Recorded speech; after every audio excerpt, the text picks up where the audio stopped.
Hello दोस्तों, नमस्कार। सबसे पहले आप सभी का बहुत-बहुत स्वागत है आपके अपने चैनल जीना नॉलेज पे। दोस्तों, हम लोग जैसा कि देखते आ रहे हैं, जितना भी हम लोग इम्पोर्टेंट क्वेश्चन होता है, वही सब हम लोग देखते हैं। तो इस सेशन में भी संगीत के बेहद महत्वपूर्ण प्रश्नों को हम लोग देखने वाले हैं। तो चलिए हमारे साथ बने रहिएगा शुरू से लेकर अंत तक और सारे प्रश्नों को अच्छे से तैयार कर लीजिएगा, ठीक है? चलिए दोस्तों, प्रश्न हमारा पहला है, लेकिन दोस्तों चलिए एक आपसे खास छोटी-सी रिक्वेस्ट ही कर लेते हैं। भई अगर आप चैनल पे नए हैं या पुराने हैं, सब्सक्राइब नहीं किए मेरे दोस्त, तो चैनल को सब्सक्राइब करके नोटिफिकेशन को ऑल पे सेट कर लीजिएगा।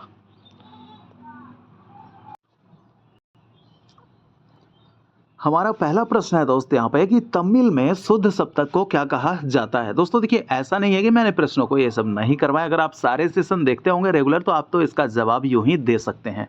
देखिए, पहला हमारा प्रश्न है कि तमिल में शुद्ध सप्तक को क्या कहा जाता है? देखिए, कर्नाटकी संगीत पद्धति में अगर बात कर लेंगे शुद्ध स्वर सप्तक को, तो क्या कहा जाता है वहाँ? कनकांगी कहा जाता है। लेकिन अगर तमिल की बात हो रही है कि तमिल में शुद्ध स्वर सप्तक को क्या कहा जाता है, तो तमिल की अगर बात करें तो इसका आंसर हो जाएगा दोस्तों यहाँ पे ऑप्शन नंबर बी। इसे क्या कहते हैं? इसे पर्ण कहा जाता है, ठीक है? चलिए अब देख लेते हैं अगला हमारा प्रश्न है। दूसरा नंबर का प्रश्न क्या कर रहा है कि तमिल संगीत में श्रुति को किस नाम से जानते थे? तो दोस्तों तमिल संगीत की अगर बात हो रही है और श्रुति की बात हो रही है, तो इसको किस नाम से जानते थे? तो तमिल में जो आपकी जो श्रुति होते थे, इसको किस नाम से जाना जाता था? तो इसको कहा जाता था आपका अलूप, ठीक है? इसको क्या कहते थे? इसको कहते थे अलूप। यानी जवाब हो जाएगा ऑप्शन नंबर ए। आगे देखिए अगला हमारा प्रश्न क्या पूछ रहा है कि तीसरा नंबर प्रश्न है, संगीत सार पुस्तक के लेखक कौन है? देखिए, संगीत सार एक होता है आपका संगीत समय सार। तो संगीत समय सार की अगर बात कर लेगा, तब आपके हो जाएंगे पा सर्वदेव, ठीक है? तब आपके हो जाएंगे पा सर्वदेव। लेकिन यहाँ पे संगीत सार है केवल। तो सार अगर पूछता है कि संगीत सार के लेखक कौन है, तो आपको जवाब देना है ऑप्शन नंबर ए, यानी कि विद्यारण्य, ठीक है? विद्यारण्य जी जो है वो आपके संगीत सार के पुस्तक के लेखक माने जाते हैं। अगला देखिए, अगला प्रश्न हमारा क्या पूछ रहा है कि सर्वप्रथम मेल शब्द का उल्लेख किस ग्रंथ में मिलता है? जैसा कि हम लोग जानते हैं, हमारे हिंदुस्तानी संगीत पद्धति में थाट के नाम से जाना जाता है और थाटों की संख्या यहाँ 10 मानी गई है भातखंडे जी के अनुसार। लेकिन कर्नाटक की संगीत पद्धति में है, तो वहाँ पे कर्नाटक में क्या कहा जाता है इसको मेल कहा जाता है, ठीक है? इसको क्या कहते हैं? मेल। तो ये जो मेल के नाम से जाना जाता है, यही जो मेल है, थाट को मेल के नाम से जाना जाता है। तो ये मेल का जो है शब्द का उल्लेख जो है सर्वप्रथम किस ग्रंथ में मिलता है? तब देखिए इसका जो जवाब हो जाएगा आपका, कौन सा ग्रंथ हो जाएगा? इसका जवाब हो जाएगा आपको किसमें मिलेगा? संगीत सार में मिलेगा, ठीक है? यानी कि इसका उल्लेख जो करने वाले जो वो विद्यारण्य जी हैं, इन्होंने ही इसका उल्लेख किया है। अब बढ़ते हैं हम अगले प्रश्न की तरफ। अगला हमारा प्रश्न क्या पूछ रहा है? नंबर 5 है कि पुरंदर दास के गुरु कौन थे? देखिए, पुरंदर दास की अगर बात हो रही हो, तो पुरंदर दास के बारे में क्या बताना है? पुरंदर दास जैसा कि आप लोग जानते हैं किनके गुरु, यानी कि पुरंदर दास जो है, ये इनको क्या कहा जाता है? इनको कहा जाता है कर्नाटक संगीत का पितामह, ठीक है? इनको क्या कहते हैं? कर्नाटक संगीत का पितामह कहा जाता है पुरंदर दास जी को। और इनके गुरु की अगर हम बात कर लेंगे, तो इनके गुरु हो जाएंगे जवाब ऑप्शन नंबर सी, यानी विद्यारण्य जी इनके गुरु हो जाएंगे, ठीक है?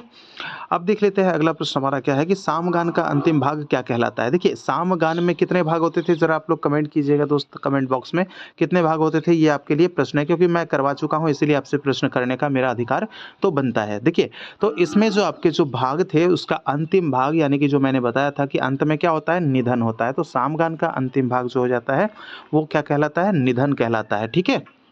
अब देखते हैं अगला प्रश्न हमारा 7वां नंबर, संगीतिका पत्रिका कहाँ से प्रकाशित होती है? देखिए, संगीतिका पत्रिका की अगर बात कर लेंगे, तो संगीतिका पत्रिका कहाँ से? हाथरस से नहीं, हाथरस से तो आपका संगीत नामक पत्रिका प्रकाशित होती है।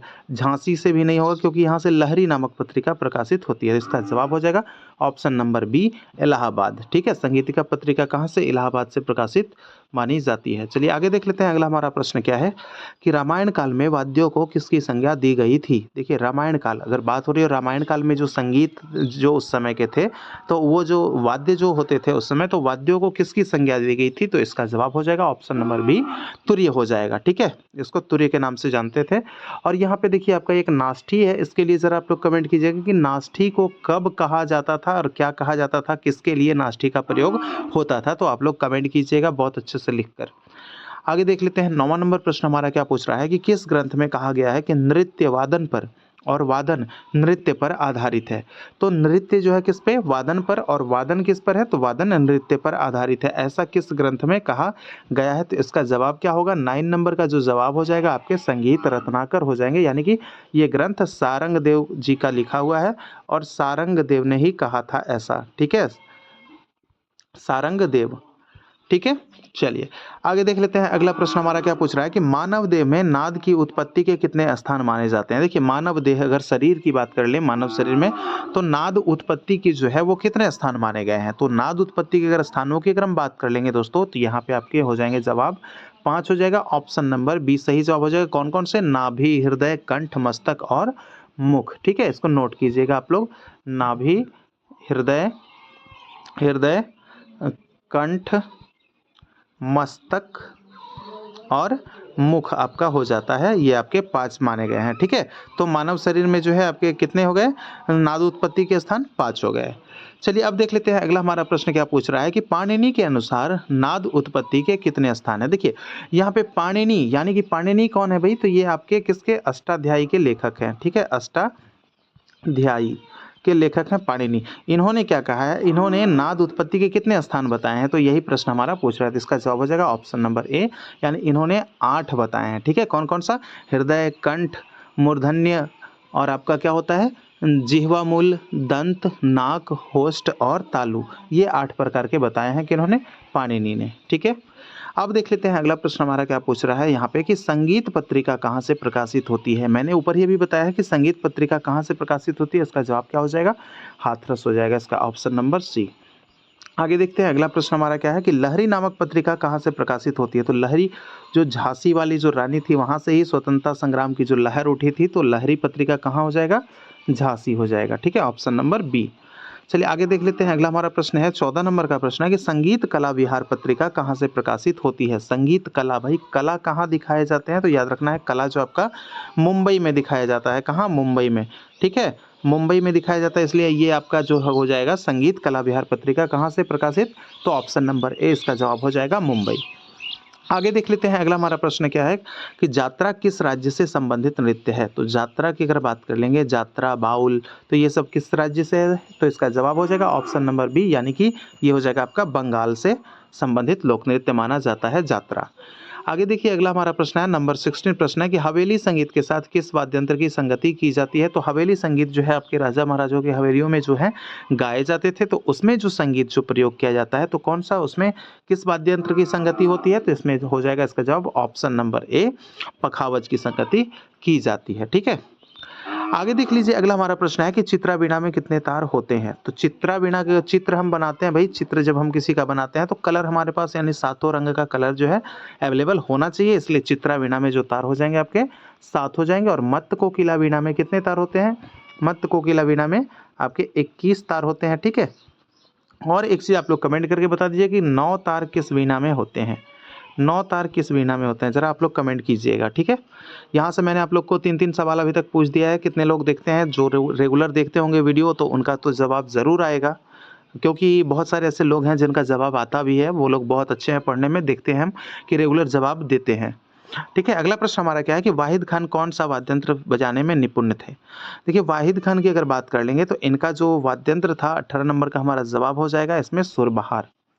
वाहिद खान जो है वो सुरबहार वाद्य यंत्र बजाने में निपुण थे। चलिए आगे देख लेते हैं। अगला प्रश्न हमारा 19 नंबर का कि विचित्र वीणा का दूसरा नाम बताएं। देखिए विचित्र वीणा को और किस नाम से जाना जाता है, मत्त कोकिला वीणा नहीं, इसको महती वीणा भी नहीं कहते हैं, इसको विचित्र वीणा को क्या कहेंगे, 19 नंबर का जो जवाब हो जाएगा इसको बट्टा वीणा के नाम से जाना जाता है। लेकिन यहाँ पे बट्टा वीणा जो है ऑप्शन में नहीं है, इसलिए हमारा जवाब हो जाएगा उपयुक्त में से कोई नहीं, ऑप्शन नंबर ई हमारा सही जवाब हो जाएगा। इसको क्या कहते हैं, विचित्र वीणा को बट्टा वीणा भी कहा जाता है, ठीक है, नोट कर लीजिएगा, विचित्र वीणा को बट्टा वीणा भी कहा जाता है। आगे देख लीजिए अगला प्रश्न है 20 नंबर का कि प्रथम तबला वादक जिन्हें पद्म भूषण से सम्मानित किया गया है। देखिए प्रथम तबला वादक, इसको किस तरह से याद रखना है, इसको याद रखना है कि कृष्ण कन्हैया से याद रखना है, ठीक है, क्योंकि कृष्ण कन्हैया जो थे वो भगवान थे, वो उन्हें जो भी प्राप्त होना है उसे पहले होना है, तो बस उनके हाथ में बांसुरी होता था, तो आप लोग को तबला याद करके उनको करना है, यानी पंडित कृष्ण महाराज, ठीक है। पंडित कृष्ण महाराज को क्या हुआ था कि उनको सबसे पहले किशन महाराज, किशन कृष्ण यहाँ पे हो गया, पंडित किशन महाराज। तो किशन महाराज जो है आपके किस संबंधित हो गए? ये आपके पद्म विभूषण प्राप्त करने वाले प्रथम जो है तबला वादक हैं, पंडित किशन महाराज। ठीक है, किशन। तो ये आपके किशन कन्हैया जो है इन्हीं के बारे में कहा जा रहा है। तो आप लोग को याद रखिएगा, इस तरह से कॉन्सेप्ट है एक। आगे देख लेते हैं अगला प्रश्न हमारा 21 नंबर का कि राग पीलू की रचना किन किन रागों के मिश्रण से हुई है। देखिए राग पीलू कैसा है, तो राग पीलू इस तरह से आप लोग जान गए कि कैसा राग है, ये आपका संकीर्ण राग है। ठीक है, जिसमें 2 रागों से अधिक रागों की छाया लग रही है, यानी कि क्या कौन कौन से वो राग हैं, यहाँ पे तो जवाब देना ही है, मैं पहले ही आपको बता दिया। तो राग पीलू की रचना किन किन रागों के मिश्रण से हुई, तो देखिए यहाँ पे हमारा जवाब हो जाएगा ऑप्शन नंबर बी, क्योंकि इसमें राग भैरवी, भीम पलासी और राग गौरी, ये तीनों के मिश्रण से जो है राग पीलू की रचना की गई है, इसलिए जवाब हो जाएगा ऑप्शन नंबर बी। चलिए आगे देख लेते हैं अगला प्रश्न हमारा 22 नंबर का प्रश्न है कि लोक संगीत में विशेषकर कौन सा राग प्रयोग होता है। यहाँ पे राज है तो राग कर लीजिएगा। लोक संगीत में विशेषकर कौन सा राग प्रयोग किया जाता है, इसका जवाब क्या हो जाएगा? इसका जवाब हो जाएगा ऑप्शन नंबर सी, यानी कि सोरठ राग का प्रयोग किया जाता है। किस लिए? तो लोक संगीत के लिए। ठीक है, विशेष रूप से, और भी हैं प्रयोग किए जाते हैं, लेकिन आपका सोरठ जो है विशेष रूप से। अगला प्रश्न हमारा रस संप्रदाय के मूल प्रवर्तक किनको माना जाता है। देखिए रस संप्रदाय के, तो ये रस 8 प्रकार के बताए हैं, तो कौन बताए हैं? जिनको मूल प्रवर्तक माना जाता है वही बताएं, यानी कि कौन है? इसका जवाब हो जाएगा ऑप्शन नंबर बी, भरत मुनि को क्या माना जाता है? तो रस संप्रदाय के मूल प्रवर्तक माना जाता है, और इन्होंने 8 रस के बारे में बताया है। चलिए आगे देख लेते हैं अगला प्रश्न हमारा 24 नंबर की श्रृंगार रस का अस्थाई भाव इनमें से कौन है। तो श्रृंगार रस का अस्थाई भाव की अगर हम बात कर लेंगे तो यहाँ इसका अस्थाई भाव क्या हम लोग को देखने को मिलेगा? यहाँ पे रति देखने को मिल जाएगा। ये आपका करुणा जो है ये आपके किसका है? करुण रस का है। ठीक है, तो ये आपका रति यहाँ जवाब हो जाएगा, श्रृंगार रस का अस्थाई भाव रति। आगे देखते हैं अगला हमारा प्रश्न है 25 नंबर का कि अस्थाई भाव को पुष्ट करने वाले क्या कहलाते हैं। तो अस्थाई भाव को जो पुष्ट करने वाले जो होते हैं वो आपके क्या कहलाते हैं? इसका जवाब हो जाएगा ऑप्शन नंबर ए, यानी कि संचारी भाव इसको कहा जाता है। अस्थाई भाव को पुष्ट करने वाले को संचारी भाव कहते हैं। अगला प्रश्न क्या है 26 नंबर का कि वात्स्यायन द्वारा रचित कामसूत्र। देखिए एक चीज पता चला कि वात्स्यायन द्वारा कौन सा ग्रंथ लिखा गया है, तो कामसूत्रा लिखा गया है। कामसूत्रा जो है वो किनके द्वारा? तो वात्स्यायन के द्वारा लिखा गया है। तो कामसूत्र में कितनी कलाओं का वर्णन किया गया है, इसका जवाब देना है। इसका जवाब हो जाएगा ऑप्शन नंबर ए 64। अगर आपसे डायरेक्ट प्रश्न पूछ दे मेरे दोस्त कि वात्स्यायन ने कितने कलाओं का वर्णन किया है, तो भी आपको 64 बताना है। ज़रूरी नहीं कि आपके इनके जो ग्रंथ है उसी के बारे में पूछा जाए, इनके ग्रंथ के बारे में भी पूछे तो आपको 64, अगर नाम से डायरेक्ट पूछेगा तो भी 64। चलिए आगे देख लेते हैं अगला प्रश्न हमारा 26 नंबर की राग रागनी वर्गीकरण के मुख्य रूप से कितने मत थे। तो राग रागनी वर्गीकरण की अगर हम बात कर लेंगे तो मुख्य रूप से जो यहाँ पे मत माने जाते हैं वो आपके 4 माने जाते हैं, इसलिए जवाब हो जाएगा ऑप्शन नंबर सी।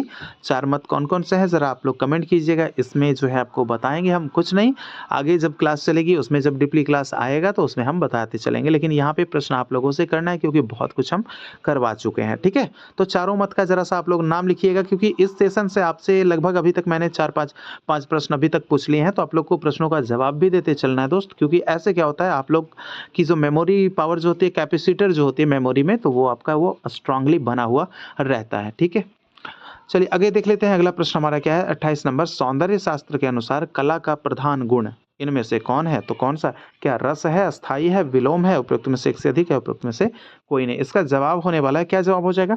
तो सौंदर्य शास्त्र के अनुसार जो है इसका कला का जो प्रधान गुण माना जाता है वो किसको? रस को माना जाता है, इसलिए जवाब हमारा हो जाएगा ऑप्शन नंबर ए। आगे देख लेते हैं अगला प्रश्न हमारा 29 नंबर का प्रश्न है कि भरत ने, यहाँ पे भारत है तो याद रखिएगा भरत है, भरत ने नाट्य शास्त्र में कितने पक्षों पर मुख्य रूप से विचार किया है। तो भरत के द्वारा पूछा जा रहा है, तो भरत का ग्रंथ कौन सा है? नाट्य शास्त्र। ठीक है, इसमें कितने कितने पक्षों पर जो है विचार किया गया है, जरा ये कमेंट करके बताना है। इसका जवाब क्या हो जाएगा 29 नंबर का? इसका जवाब हो जाएगा हमारा कितने पक्ष? तो ये आपके 4 पक्षों पे इसका किया गया है, ये मुख्य विचार नाट्यशास्त्र ग्रंथ में। आगे देख लेते हैं अगला प्रश्न हमारा 30 नंबर का कि शांत रस का स्थायी भाव क्या होता है। शांत, तो शांत है यानी कि क्या है, वो कैसा होगा? वो उसका जवाब क्या क्या होगा? रति तो आपका श्रृंगार जानते हैं, क्रोध यहाँ होना नहीं है, तो ये आपका क्या हो जाएगा? यहाँ पे निर्वेद हो जाएगा। क्या हो जाएगा? ऑप्शन नंबर सी इसका सही जवाब हो जाएगा कि शांत रस का स्थायी भाव निर्वेद हो जाता है। तो दोस्तों ये थे आपके 30 प्रश्न जो कि काफ़ी इंपॉर्टेंट प्रश्न थे, इसलिए आप लोग को ये जो है पूरा बहुत अच्छे से तैयार कर लेना है। और दोस्तों आप लोग फटाफट कमेंट कीजिएगा कमेंट बॉक्स में कि आज का सेशन आप लोगों को कैसा लगा है, और हम मिलेंगे अगले सेशन में नए प्रश्नों के साथ और महत्वपूर्ण प्रश्नों के साथ। ठीक है, जब तक के लिए इजाज़त चाहते हैं। जय हिंद, जय भारत।